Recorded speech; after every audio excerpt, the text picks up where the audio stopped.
tunapoondoka hatuondoki kwa majina kwenye kitabu, bali Yesu atavuta juu roho aliyemwaga. Roho ndiye aliyeondoka na mwamini. Kwa maana nyingine, hakikisha unaye Roho Mtakatifu, hakikisha haumpotezi. Ukimpoteza imekula kwako na imekupa alama itakayojulisha kwamba kanisa limenyakuliwa. Kasema alama ya kwanza, hautawaona watoto wadogo, watoto watapotea. Alama ya pili nikasema ni ajali.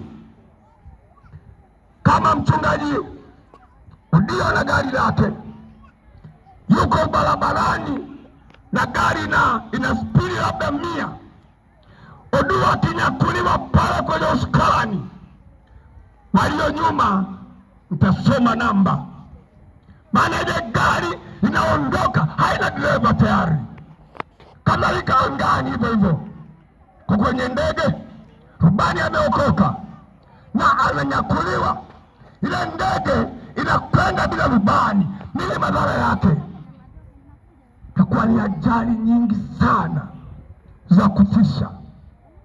Kasema alama ya tatu, watu watapotea, wengi watapotea.